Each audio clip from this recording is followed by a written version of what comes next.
Good afternoon. Thank you very much for the introduction and for invitation.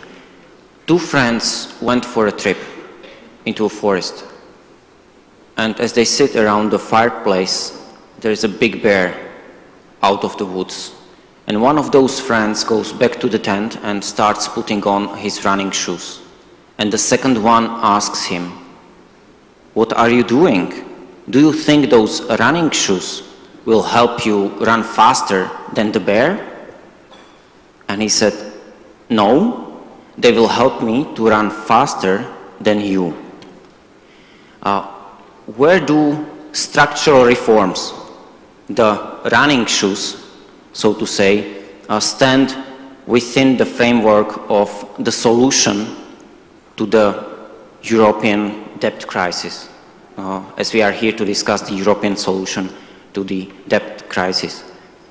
There is a lot of particular small pieces of information about what might or might not solve the problem that we are facing right now.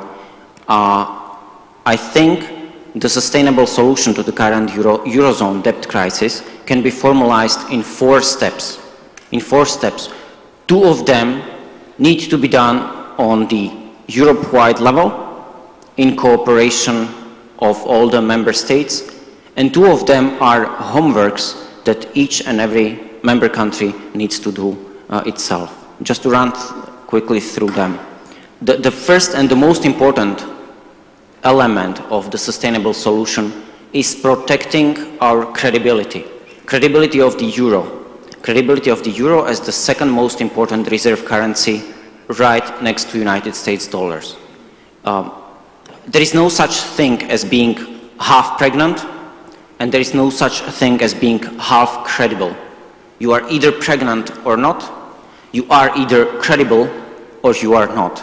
And now you could ask me, why do we need to care that much about credibility? Countries do default, don't they? Yes. In reality, you could hardly find a country that never defaulted on its government debt except for United Kingdom, Canada, and United States. At least because of the political changes of political systems. So again, you could challenge me. So why is credibility, why is defending credibility of the euro so important to the solution of the current situation? There are two planets. On one planet, there are ordinary countries, the countries that have defaulted in a serial way. The problem with those countries is that the bond markets on which governments depend when refinancing their debt, do remember and have a very long memory. And then there is a second planet, completely different planet, where there are reserve currencies. A lot is being spoken about the private bond investors, the bad ones whom we should punish for lending to the governments. The thing is that with the reserve currencies, it's not only private investors who buy our government bonds, it's foreign central banks. Two key reserve currencies of the world as of now are United States dollar with 65% share according to the IMF statistics, and the second one with almost 1/4 share of the global foreign exchange reserves is euro. And these foreign exchange reserves are not in cash, they are in the bonds, government bonds of the Eurozone member states. And again, you could say, okay, so we are in the club, what could happen to us? Again, why do Japanese, Chinese, Russian, Saudi Arabian, South Americans hold most of their foreign trade surpluses in United States dollars, in the government bonds of the United States government? It's not because of sympathy, hardly so, or because of the political favoritism. It's for a single, very simple reason. Over 236 years, United States government never even thought about compromising the credibility of its commitment, the credibility of its government bonds. It simply trial of time.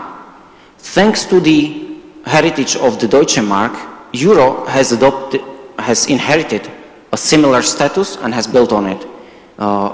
If you wonder whether that status of reserve currency is of any use even for a country like Slovakia, go back and look at what difference did it make in the price, in interest rates at which we borrowed to refinance our public debt after we adopted Euro. The first bond auction that Slovak Republic held in the spring of 2009, which was in the middle of the global financial markets turmoil, was the most successful one. Because as a member of a club which is sharing the second most important reserve currency, we appeared on a radar of a much wider scope of investors, including important, big and long-term investors among foreign central banks. So when talking about credibility, it's important to remember those big foreign central banks that do hold our bonds, because they assume that they are as credible as United States treasuries. Again, there is no such a thing as zero risk. According to Moody's, the probability of United States defaulting is 0.05%. Accountant or a practical person would tell you, well, that's zero, isn't it? Mathematician or statistician would tell you, wow, 0.05%, that's very far away from absolute certainty, from absolute zero. For those who question whether the credibility that I insist that much on is so important, please recall the lesson that we have seen last year in November. After Eurozone experimented with restructuring of the member state debt, Greece that was, even German government was not able to sell the full amount of the German bonds, federal state bonds, that it planned to sell. This is something that's not supposed to happen, not to the United States, not to the Germany. In two subsequent Slovak government bonds, even Slovakia had problems raising those money. So protecting the credibility, even though we have this burden of over 90% of GDP public debt at any cost, is the most important prerequisite of a sustainable solution. The fourth part of the solution, I skip from the first to the fourth because these are the two that need to be tackled on the Euro-wide level. The fourth part of the sustainable solution is strengthening our credibility going into the future. Especially when I talk on a forum like this one, you very often see an interesting group of foreign diplomats there. You almost always see people from the Asia and as well people from Russia, because they all wonder what is going to happen to our foreign exchange reserves invested into this club that we believed is as credible and as united as United States.